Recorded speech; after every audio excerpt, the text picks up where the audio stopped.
કેટાલાઇઝર modern school. નમસ્તે વિદ્યાર્થી મિત્રો. ધોરણ 4 વિષય કુહુ. તો વિદ્યાર્થી મિત્રો, એમાં આપણે પાઠ નંબર 4 સિંહ કૂઘવે બકરો ભાગે. તો એમાં આપણે આ જે વાર્તા જે છે સાચો બેટો અને ખોટો બેટો, એમની આપણે વાર્તા જે છે એમને આપણે આગળના વિડીયોઝમાં સમજેલી. હવે આપણે જોઈએ એ વાર્તા પછી વાતચીત આપેલી છે. તો એમાં જોઈએ શું કહેલું છે આપણને કે તમે સિંહણ હોત તો તમે છેલ્લે શું કર્યું હોત. તમે સિંહણ હોત તો તમે છેલ્લે શું કર્યું હોત. તો આપણે શું કરીએ કે આપણે સિંહણ હોય તો બકરાને કદાચ નાની મોટી એવી સજા કરીએ. પછી શું કહે છે કે અલગ અલગ જાતિના પ્રાણીને સાથે રહેતા રમતા તમે જોયા છે, તમારો અનુભવ કહો.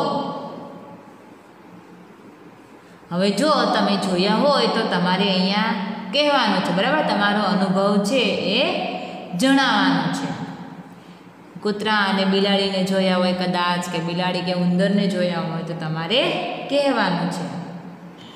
પછી છે તમે કૂતરા, બિલાડી, ગાય, ભેંસ કે બીજા કોઈ પ્રાણીને રમાડો ત્યારે શું શું કરો. તો તમે કૂતરા, બિલાડી, ગાય, ભેંસને રમાડો તો શું કરો? તો કે તમે હેઠથી તેમના શરીર પર હાથ ફેરવો છો ને બધા. પછી તેમને ભાવતો ખોરાક હોય તમે એને ખવડાવો. પછી છે મોટા ભાઈ કે બહેનની આજ્ઞા માનવી જોઈએ. શા માટે? તો આપણે માનવી જોઈએ ને, મોટા ભાઈ કે બહેનની આજ્ઞા જે છે એ આપણે માનવી જોઈએ. શું કામ માનવી જોઈએ? તો કે આપણા હિતની હોય છે, એ આપણું અહિત ઈચ્છતા નથી. જો આ વાર્તા ઉપરથી તમને એવો ખ્યાલ આવેલો કે બકરીના બચ્ચાને નામ શું હતું? મોટીઓ, અને સિંહણના બચ્ચાનું નામ હતું નાનીઓ. તો પણ સિંહણના બચ્ચાએ છે એમણે એના મોટા ભાઈની વાત માની. બંનેની જાતિ છે એ પણ જુદી હતી, બંનેની જાત જુદી હતી. તો પણ સિંહણના બચ્ચાએ છે બકરીના બચ્ચાની વાત માની. એના ઉપરથી તમને અહીંયા પ્રશ્ન કરેલો છે કે તમે તમારા મોટા ભાઈ બહેનની વાત માનો છો? ના માનતા હોય તો માનવી જોઈએ. તમે કોનું કહ્યું માનો છો? કેમ? હવે તમે તમારા ઘરમાં કે સ્કૂલમાં તમે કોનું કહ્યું માનો છો અને કેમ માનો છો? તો કે તમે તમારા મોટા ભાઈ બહેન, મમ્મી પપ્પા તેમજ શિક્ષકનું કહ્યું આપણે તમે બધા માનો છો ને. તમારાથી મોટા હોય એટલે તમે બધાનું માનો. પછી શું કામ માનો છો? કે તમારા એ જે વાત કરતા હોય, તમને સલાહ આપતા હોય તો એ તમારા હિત માટેની હોય, બરાબર? તમારું સારું ઈચ્છતા હોય એટલા માટે તમને સારી સલાહ આપતા હોય છે ને એટલા માટે તમે એ વાતને માનો છો. હવે પછી સામેના પેજ પર જુઓ, પેજ નંબર 61 પર. એમાં શું આપેલું છે કે તમને એમાં આપેલું છે તમે વાર્તા સાંભળવાની મજા માણી. હવે વાર્તાને યાદ કરતાં એક શબ્દમાં પ્રશ્નોના જવાબ લખો. વાર્તા સાંભળવાની મજા માણી છે, તો હવે વાર્તાને યાદ કરતાં એક શબ્દમાં પ્રશ્નોના જવાબ છે એ આપણે લખીએ. હવે આપણને પ્રશ્ન પૂછેલા છે તો આપણે એના જવાબ જે છે એ આપીશું. બકરીનું બચ્ચું અને સિંહનું બચ્ચું ખરેખર એકબીજાના ભાઈ હતા. તો શું આવશે જવાબમાં? ના, બંને એકબીજાના કાંઈ ભાઈ હતા નહીં. લવારાને કોણે ઉછેર્યું? તો કે સિંહણે. ત્રીજું, કોનું બચ્ચું શિકારી ન હતું? તો કે બકરીનું બચ્ચું. બકરી અને સિંહના બચ્ચામાંથી કોનું બચ્ચું નાનું લાગતું હતું? સિંહનું. આ વાર્તામાંથી એક માનવાચક શબ્દ શોધીને લખો. તો મોટા ભાઈ માનવાચક શબ્દ કહેવાય છે કે જેને માન આપવાનું હોય, બરાબર, તેવો શબ્દ છે મોટા ભાઈ. પછી જુઓ શું આપેલું છે, એની પછીની પ્રવૃત્તિ છે વાર્તાના આધારે વાક્ય ખરું કે ખોટું છે તે કહો. ખરું હોય તો સિંહની જેમ ગર્જના કરો અને કાઉન્સમાં હાવ લખો. ખોટું હોય તો બકરીની જેમ બોલો અને કાઉન્સમાં બે બે લખો. હવે તમારે હાવ લખવાનું છે અને બકરીની જેમ બોલવાનું છે અને ખોટું હોય તો બે બે લખવાનું છે. તો પહેલું છે શિકારીની શોધમાં નીકળેલા સિંહે બકરીના બચ્ચાને પકડ્યું. તો સાચું વાક્ય છે એટલે એમાં શું આવશે, હાવું.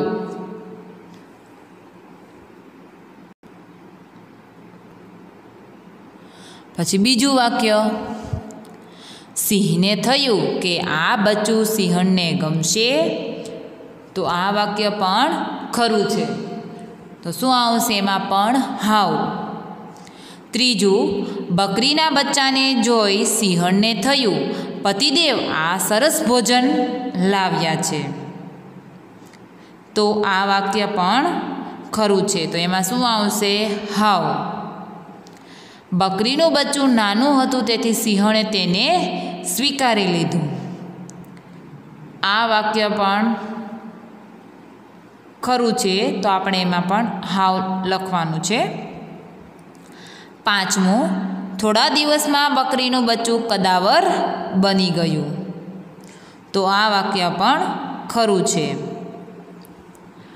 પછી છે કદાવર બકરાને સિંહણ મોટા ભાઈ કહેતી હતી. કદાવર બકરાને સિંહણ મોટા ભાઈ કહેતી હતી. સિંહણ હવે એને મોટા ભાઈ કહેતી નહોતી, સિંહણનું બચ્ચું કહેતું હતું. એટલે આ વાક્ય છે એ ખોટું છે. એટલે શું આવશે, બે બે એવું લખવાનું, બે બે. પછી છે સાતમું, એકવાર મોટિયો હાથીની પાછળ પડ્યો. તો આ વાક્ય પણ ખોટું છે, તો એમાં પણ બે બે આવશે. આઠમું, મોટિયાએ નાનિયાને હાથી પર હુમલો કરતા રોક્યો. તે સિંહણને ન ગમ્યું. તો ખરું વાક્ય છે એટલે હાવ. નવમું, હાથીએ નાનિયાનો ભૂકો બોલાવી દીધો. બે બે. દસમું, બકરો જંગલમાંથી જતો રહ્યો. ખરું વાક્ય છે, હાવ. હવે પછીની પ્રવૃત્તિ છે જોઈએ, બકરીના દુઃખી બચ્ચાએ ગર્જના કરી. એમ કહું તો તમને સાચું લાગે કે ખોટું? તો આપેલો શબ્દ કયા વાક્યમાં ખોટી રીતે વપરાયો છે તે શોધીને તેની નીચે લીટી કરો તથા વાર્તામાં જ્યાં જ્યાં તે શબ્દ આવતો હોય ત્યાં શબ્દ ફરતે રાઉન્ડ કરવાનું છે. હવે આખી વાર્તા જે છે એમાં જ્યાં એ શબ્દ આવતો હોય એટલે ફરતે રાઉન્ડ કરવાનું છે. તો એમાં પહેલું જે છે શું આપેલું છે, આજ્ઞા. તેમાં તમને અ અને બ બંને વાક્યો પણ આપેલા છે. એમાં શું છે, અ કે રાજાએ મંત્રીને આજ્ઞા કરી ચોર શોધી કાઢો. તો આ વાક્ય તો એના અર્થમાં બરાબર જ છે. શિક્ષકે શીતલને આજ્ઞા કરી કે તું બહુ મહેનતુ છે. તો આજ્ઞા શબ્દ જે છે એમની નીચે આપણે લીટી કરવાની છે.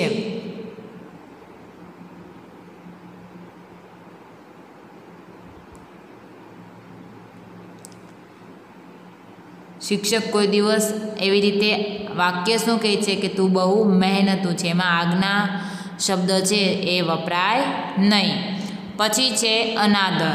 તો કે સચિન ક્યારેય ગુરુની આજ્ઞાનો અનાદર કરતો નથી. પછી બીજું વાક્ય છે ભાઈ આવતા જ હેમંત ઊભો થઈ ગયો. આમ તેણે ભાઈનો અનાદર કર્યો. તો અહીંયા ખોટી જગ્યાએ વપરાયેલું છે, એટલા માટે આપણે એની નીચે લીટી કરેલી છે. અનાદર, આજ્ઞા અને અનાદર એમાં બંનેમાં તમારે લીટી કરવાની છે. હવે જુઓ શું આપેલું છે પ્રવૃત્તિમાં. પેજ નંબર 62 પર આપેલા પ્રશ્નો માટેનો જવાબ કૌંસમાંથી શોધો. તમને જે તરત આવડી જાય એ ખાલી જગ્યા પહેલાં ભરી લો. હવે અહીંયા તમને કૌંસમાં આપેલા છે ચોકવટથી, જીવની જેમ, હતાશ, જનુની, ઉશ્કેરાઈને, હષ્ટપુષ્ટ, ભૂક્કો બોલી જાય અને ખુશખુશાલ આવા શબ્દો તમને આપેલા છે. તો અહીંયા તમને વાક્યો આપેલા છે જેની સામે જે શબ્દ યોગ્ય મેચ બેસતો હોય એમની સામે આપણે અહીંયા લખવાનો છે. હવે છે પેલું મમરાના લાડવા પર ધોકો મારીએ તો તેનું શું થાય? મમરાઓ પર ધોકો મારો એના લાડવા પર તો શું થાય? તો કે ભૂકો બોલી જાય. તો લખવાનું છે ભૂકો બોલી જાય. પછી છે બીજું, જો તમે દરરોજ દૂધ, લીલા શાકભાજી, ફળ વગેરે પૌષ્ટિક ખોરાક ખાઓ તો તમે કેવા થઈ જાઓ? તો કે હષ્ટપુષ્ટ. ત્રીજું, બીજાને સમજાવવા માટે તમારે કેવી રીતે વાત કરવી જોઈએ? તો શું આવશે? ચોખવટથી. ચોથું, જગને કેવી રીતે વાત કરી જેથી મગન ડરી ગયો? જગને કેવી રીતે વાત કરી જેથી મગન ડરી ગયો? તો શું આવશે? ઉશ્કેરાઈને, ગુસ્સે થઈને. પછી પાંચમું, તરસ્યા કાગડાને કોઈ જગ્યાએથી પાણી ન મળ્યું તેથી તેને શું થયું? તો પોતે હતાશ થઈ ગયો. એટલે કે શું આવશે એમાં? હતાશ એટલે કે નિરાશ થઈ ગયો. પછી છે છઠ્ઠું, તમને સૌથી વધુ ગમતી વસ્તુ તમે કેવી રીતે સાચવો? તો શું આવશે? જીવની જેમ. સાતમું, પ્રવાસમાં જવાની મંજૂરી મળતા ઝુબેર કેવો દેખાતો હતો? તો કે ખુશખુશાલ. આઠમું, વાઘ કેવું પ્રાણી છે? તો કે ઝનૂની. હવે તમને અહીંયા જે શબ્દો આપેલા છે બરાબર, વાક્યો જે આપેલા ને એના આપણે એની સામે આપણે શબ્દો લખ્યા. તો આપણે આ રોજ બરોજ છે એ ઉપયોગમાં લેતા હોઈએ છીએ. આમાંથી તમારે શીખવાનું છે. હવે જુઓ તમને ગીતડું ગવડાવવા હરણફાળ ભરતા હરણા આવી ગયા છે. ગીતડું ગાવા તૈયાર થઈ જાઓ, સુંદર વનમાં હસતા હરણા. જેનું આપણે આગળ જે છે એ ગાન કરેલું. હવે પછીની પ્રવૃત્તિ જોઈએ. અ વિભાગના વાક્યો સાથે બ વિભાગના કયા વાક્યોનો અર્થ બંધ બેસતો થાય છે તેનો ક્રમ અહીંયા કૌંસમાં આપણે લખવાનો છે. હવે પહેલું એમાં આપેલું છે આમાં કે મારી મમ્મી મને બહુ હેત કરે છે.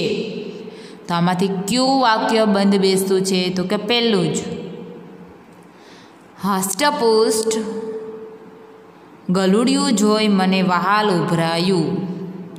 પછી બીજું વાક્ય, એકાએક ડાઘ્યો કૂતરો સામે આવ્યો. તો બીજાની સામે બંધ બેસતું વાક્ય કયું છે? તો કે ટેબલનું ખાનું ખોલતા જ વંદો જોઈ મીના ચમકી ગઈ. ડાઘ્યો કૂતરો સામે આવ્યો અને ચોંકી ગઈ. એને બંધ બેસતું વાક્ય કયું બનશે? તો કે ટેબલનું ખાનું ખોલતા જ વંદો જોઈ અને મીના જે છે એ ચમકી ગઈ. પછીનું છે ત્રીજું વાક્ય, ચકલીના માળાને ફેંકી દેતા મારો જીવ ચાલ્યો નહીં. તો ત્રીજામાં શું આવશે? બીજું આવશે કે ઘરમાં સાપ નીકળ્યો પણ તેને મારી નાખવા મારું મન માન્યું નહીં. તો ત્રીજાનું બંધ બેસતું વાક્ય જે છે એ બીજું છે. પછી જુઓ ચોથું વાક્ય, દરિયાના મોજાના સપાટાથી તે તણાઈ ગયો. ચોથામાં શું આવશે? તો કે પાંચમું વાક્ય કે પવનના જોરદાર ધક્કાથી વડલો પડી ગયો. પાંચમું વાક્ય છે એ ચોથામાં આવશે. પાંચમું, બિલાડીઓને સામસામા ઘુરકિયા કરતી જોઈ કૂતરું ત્યાંથી ભાગી ગયું. તો પાંચમામાં શું આવશે? ચોથું કે ગુસ્સે થયેલા ભીમે જોરથી બૂમ પાડી તે સાથે જ રાક્ષસો છૂ થઈ ગયા. તો આપણે એમના બંધ બેસતા અર્થ સાથે આપણે વાક્યો જે છે એમને જોડ્યા. હવે તમને સામેના પેજ પર જુઓ, એમાં તમને શું કહેલું છે કે નીચેના પ્રશ્નોના જવાબ લખો. તો અહીંયા હું તમને આ પ્રશ્નો જે છે એ સમજાવી દઉં છું. તો એમાં છે પહેલો સવાલ કે બકરીના બચ્ચાને મારી નાખવા માટે સિંહનો જીવ કેમ ન ચાલ્યો? આપણે આ પ્રશ્નો જે છે એ પાછા ફરી સ્વાધ્યાયપોથીમાં રિપીટ કરીશું. અત્યારે આપણે એને સમજીએ. તો કે બકરીના બચ્ચાને મારી નાખવા માટે સિંહનો જીવ કેમ ન ચાલ્યો? તો કે આપણે એવું કહી શકીએ કે તેમને દયા આવી હતી અને તેમને મનમાં શું થયેલું હતું કે જેમ મારું બચ્ચું મને વહાલું છે તેમ સૌને પોતાનું બચ્ચું વહાલું હોય. હું આને સિંહણ પાસે લઈ જાઉં અને ત્યાં તે મારા બચ્ચા સાથે રમશે અને મોટું થશે. સિંહણ બકરીના બચ્ચાને પોતાના સંતાનની જેમ સાચવતા હતા. કેવી રીતે ખબર પડી? તો કે બંને બચ્ચા છે એ સાથે સાથે દૂધ પીતા, સાથે રમતા અને આનંદ કરતા અને તેમને રમતા જોઈને સિંહણ પણ ખુશ થઈ જતા. ના ઉપરથી આપણને ખ્યાલ આવે કે સિંહણ છે બકરીના બચ્ચાને પોતાના સંતાનની જેમ સાચવતા. સિંહણે બકરાનું નામ મોટિયો શા માટે પાડ્યું હશે? તો કે બકરીનું બચ્ચું જે છે એ સિંહણને ધાવીને હષ્ટપુષ્ટ થઈ ગયેલું હતું અને કદાવર બકરો બની ગયો હતો. તેની આગળ સિંહનું બચ્ચું જે છે એ નાનું લાગતું હતું. એટલા આથી સિંહણે બકરાનું નામ મોટિયો પાડ્યું હશે. પછી શું છે ચોથો સવાલ કે હાથી સામે ધસી જતા નાન્યાને મોટિયાએ પાછા ફરવાની સલાહ કેમ આપી હશે? તો કે નાન્યો એ સિંહનું બચ્ચું હતું અને મોટિયો એ કોણ હતું? બકરીનું બચ્ચું. આથી નાન્યો એ ઝનુની હતું અને મોટિયો બીકણ હતું. હાથી આગળ મોટિયાનું ગજું નહીં. આથી હાથી સામે જાય તો નાન્યાને મોટિયાએ પાછા ફરવાની સલાહ આપી. પછી છે મોટિયાએ નાન્યાને રોક્યો. તે સારું કર્યું કે ખરાબ? કેમ? તો કે નાન્યાએ મોટિયાને રોક્યો એ સારું કર્યું નહીં. કારણ કે જો નાન્યો સિંહનું બચ્ચું હતું તે સ્વભાવે કેવું હતું? ઝનુની હતું. તે હાથી સાથે બાથ ભીડી શકે તેમ હતું. મોટિયાને તો કાંઈ ખ્યાલ હોય નહીં. બકરો શા માટે જતો રહ્યો? તો કે સિંહણે બકરાને શું કહેલું હતું કે બેટા તું બધી બાબતમાં હોશિયાર છે પણ તારી અને અમારી જાત જુદી છે. હવે તું ડાયો થઈને બકરાના ટોળામાં જા. આ વાત બકરો સમજી ગયો અને જતો રહ્યો. છેવટે બકરો શું સમજી ગયો? તો કે પોતે બકરો છે અને સિંહનું બચ્ચું સિંહ થયું છે, તેથી કોઈ દિવસ તેને પણ તે પૂરો કરી નાખશે. હવે 8મો પ્રશ્ન છે સિંહણે બકરાને આવું કહ્યું હતું, હા કે ના લખો.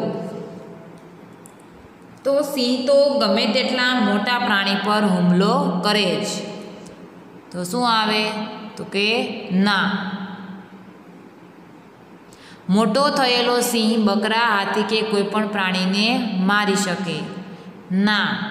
અમે અને તમે પ્રાણીઓ છીએ એટલે જાત ભાઈઓ જ કહેવાય ના. તું પણ મારો દીકરો છે, તને જોવાનું કહેતા મારો જીવ ચાલતો નથી, આવું કહેલું હતું નહીં, એટલે પણ ના. તું મારી વાત સમજ અને તું તારા જાત ભાઈઓ પાસે જતો રહે ના. કોઈ દિવસ તે તને અને હાથીને સપાટામાં લઈ પૂરા કરી નાખશે. તો શું આવશે? હા. મોટિયાએ નાનિયાને રોક્યો. એ વાત નાનિયાએ કઈ રીતે કહી હોત? અધૂરી વાત પૂરી કરો. માં, અમે રમતા રમતા ઘણી દૂર જતા રહ્યા. ત્યાં હાથીઓનું ઝુંડ હતું. હું તો ઘુરકતું હાથી સામે જવા લાગ્યો, પણ મોટા ભાઈએ મને રોક્યો અને મને કહે, અરે મૂર્ખ, તું વળી બળિયા સાથે બાજ ભીડવા તૈયાર થઈ ગયો છો. હું મોટા ભાઈની આજ્ઞાનો અનાદર કર્યો નહીં અને તેથી હું પાછું ફરી ગયો. તો આપણે અહીંયા આ જે સવાલ જવાબ હતા એમને સમજ્યા. હવે એની પછીની પ્રવૃત્તિ છે કોણ બોલી શકે, એ આપણે નેક્સ્ટ વિડીયોઝની અંદર જોઈએ. અસ્તુ.